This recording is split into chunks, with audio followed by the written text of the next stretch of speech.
Hello students, welcome to my YouTube channel Learners Destination. I am Preeti Narwal, your maths teacher. As you know, हम पढ़ रहे थे chapter number 7. Chapter number 7 में अभी तक हमने पढ़ा था, हमने लास्ट वीडियो में डिस्कस किया था डिस्टेंस फार्मूला और एक्सरसाइज 7.1 के कुछ क्वेश्चंस। अब हम डिस्कस करेंगे सेक्शन फार्मूला, जिसका मतलब क्या है, विभाजन सूत्र। विभाजन सूत्र का मतलब होता है कि कोई भी आपको एक लाइन गिवन होगी, उस लाइन पर एक पॉइंट है, उस लाइन को दो हिस्सों में, अब वो हिस्से किसी भी तरीके से हो सकते हैं, हो सकता है एक हिस्सा बड़ा हो, दूसरा हिस्सा छोटा हो, उसके अकॉर्डिंग ही क्या होता है, वहाँ पर रेशो बनता है कि वो किस रेशो में उसको डिवाइड कर रहा है। मान लीजिए ये AB एक लाइन है, ये AB लाइन है, इस A के जो पॉइंट्स हैं, कोऑर्डिनेट्स है, वो है x1 y1, जो B है उसके कोऑर्डिनेट्स है x2 y2, ये इसके एंड पॉइंट्स हैं। हमने एक तीसरा पॉइंट लिया C, जिसके कोऑर्डिनेट्स हमने माने x और y हैं। ये इस लाइन को m1:m2 के रेशियो में डिवाइड कर रहा है। m1:m2 कुछ भी हो सकता है। मान लीजिए ये रेखाखंड 8 सेंटीमीटर का होता, अगर ये 8 सेंटीमीटर का होता तो हो सकता है यहाँ पर 3 हिस्से होते, यहाँ पर 5 होते, तो ये रेशियो क्या हो जाता, 3:5 हो जाता। अगर यहाँ 5 हिस्से होते, यहाँ 3 होते, तो ये रेशियो क्या बन जाता, 5:3 बन जाता। तो ये वेरी कैसे करेगा कि ये किस पॉइंट में कितने रेशियो में डिवाइड कर रहा है उसको। यहाँ हमने मान लिया कि ये m1:m2 रेशियो में डिवाइड कर रहा है। हमें क्या निकालने हैं, इस C के कोऑर्डिनेट्स निकालने, मतलब इस x और इस y की वैल्यूज निकालनी है। तो coordinates of C xy will be किसके इक्वल होगा, x हमारा किसके इक्वल होगा, इस m1 की मल्टीप्लाई होगी इधर वाले से m1 × x2, इस m2 की मल्टीप्लाई होगी इधर वाले से m2 × x1, और नीचे डिवाइड करेंगे हम इन दोनों के सम से, दैट मीन्स m1 + m2। इसी तरीके से अगर हमें इसे y कोऑर्डिनेट के निकालने हैं, वहीं y हमारा किसके इक्वल होगा, अगेन m1 × y2 और m2 × y1, मतलब इधर वाले की मल्टीप्लाई आप इस तरफ करोगे, इस वाले की इस तरफ करोगे, और नीचे डिवाइड करेंगे m1 + m2 से। ठीक है, तो इस तरीके से अगर कोई भी पॉइंट किसी भी रेखाखंड को डिवाइड कर रहा है किसी रेशो में, तो हम उसके क्या निकाल सकते हैं, निर्देशांक निकाल सकते हैं बहुत इजीली।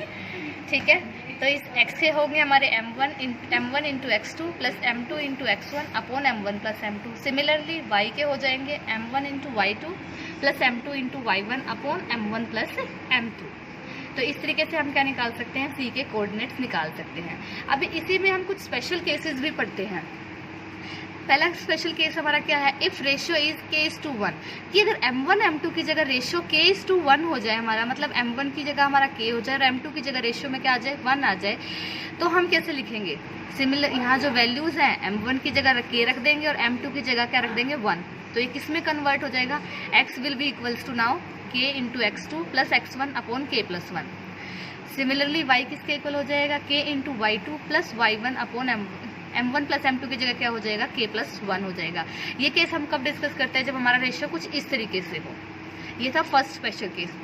दूसरा स्पेशल केस क्या है, अगर रेशियो 1:1 का हो। 1:1 का मतलब क्या है कि बिल्कुल बराबर हिस्से में डिवाइड करता हो, मतलब ये C क्या हो जाए, यहाँ का जो हिस्सा है और यहाँ का जो हिस्सा है वो बिल्कुल क्या हो, एग्जैक्टली सेम हो, बराबर हो। तो यहाँ पर हम जैसे ही m1 m2 की वैल्यू 1 रखेंगे, क्या हो जाएगा, x हो जाएगा x1 + x2/2, y हो जाएगा y1 + y2/2। ये क्या रिप्रेजेंट करता है कि जो C क्या होगा वो बिल्कुल उसका मध्य बिंदु होगा, मिड पॉइंट होगा इस रेखाखंड AB के लिए। तो जब भी आपके क्वेश्चन में मिड पॉइंट के लिए पूछा जाता है, तो आप इसकी जगह बहुत इजी फॉर्म में क्या यूज़ कर सकते हो, ये फॉर्मूला यूज़ कर सकते हो, जिससे आप मिड पॉइंट के कोऑर्डिनेट्स बहुत आसानी से निकाल सकते हो। ठीक है, चलिए अब डिस्कस करते हैं एक्सरसाइज 7.2 के कुछ क्वेश्चंस, जिससे आपको ये जो फॉर्मूलाज हैं वो बहुत अच्छे से क्लियर हो जाएं कि हमें कैसे यूज़ करनी है।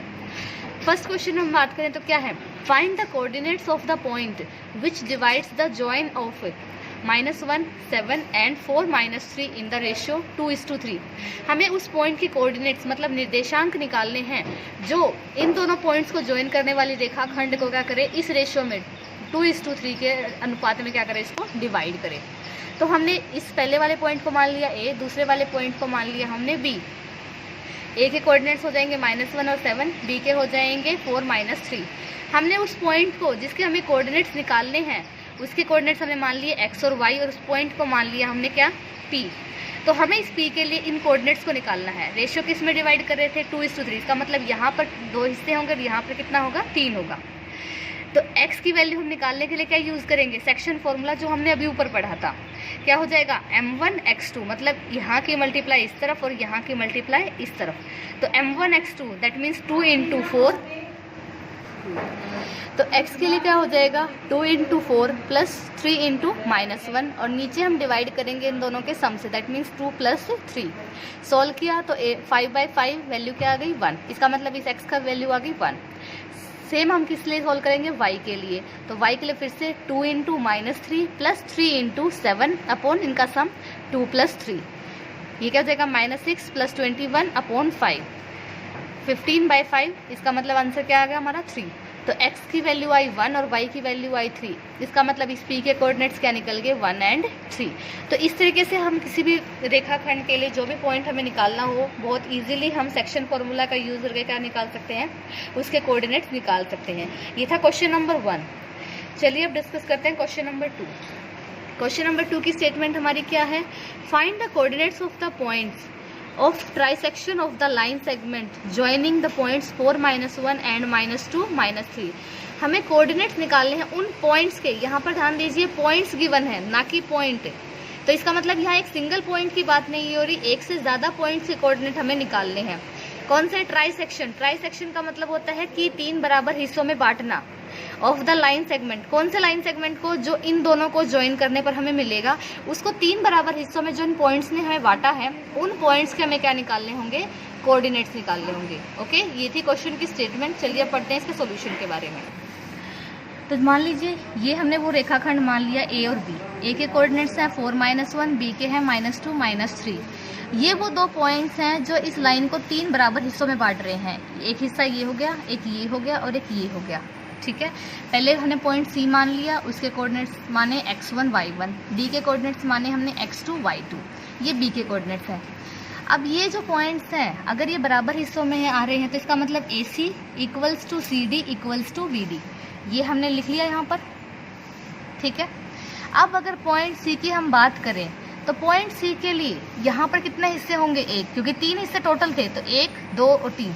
अगर यहाँ एक हिस्सा बच गया तो यहाँ कितने हिस्से बचे, 2। इसका मतलब पॉइंट C इसको 1:2 के रेशियो में डिवाइड कर रहा है। ठीक है, और इसी तरीके से अगर D की बात करें तो एक हिस्सा यहाँ आ गया, एक यहाँ आ गया और एक यहाँ है, तो D कितने में डिवाइड करेगा, 2:1 के रेशियो में डिवाइड करेगा। सबसे पहले इस क्वेश्चन में यही ज़रूरी काम है कि हमें रेशियो पता चलना चाहिए कि रेशियो कैसे बनेगा। तो रेशियो के लिए मेरे हिसाब से आपको समझ में आ गया होगा, 3 बराबर हिस्सों का मतलब आप उसको 3 बराबर हिस्सों में बांटोगे और उस पॉइंट से देखोगे कि इतनी तरफ कौन से कितने हिस्से आ रहे हैं और उसके दूसरी तरफ कितने हिस्से आ रहे हैं। ठीक है, तो अब हमने क्या किया, पॉइंट C के इसको डिवाइड करेगा, इसको 1:2 के रेशियो में डिवाइड करेगा। तो फॉर्मूला लगाया फिर से ट्राइसेक्शन का, 1 × -2 प्लस 2 × 4 अपॉन इनका सम जाएगा 1 + 2। सोल्व करने के बाद आंसर क्या आएगा हमारा 2। y1 के लिए अगेन 1 की मल्टीप्लाई इस तरफ 1 × -3, 2 की मल्टीप्लाई इस तरफ 2 × -1, डिवाइड करेंगे 1 + 2 से, तो -3 - 2 अपॉन 3, दूसरा कोऑर्डिनेट्स हमें मिल गया -5/3। तो हमें पहले C के लिए कोऑर्डिनेट्स मिल गए क्या, 2 एंड -5/3।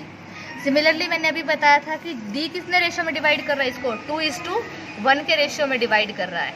तो x2 के लिए क्या हो जाएगा, अगेन अब यहाँ रेशियो याद रखिएगा 2:1 है, तो 2 की मल्टीप्लाई इस तरफ होगी, 1 की मल्टीप्लाई इस तरफ होगी, तो 2 × -2 प्लस 1 × 4 अपॉन 2 + 1। सोल्व करने के बाद आंसर क्या आया 0।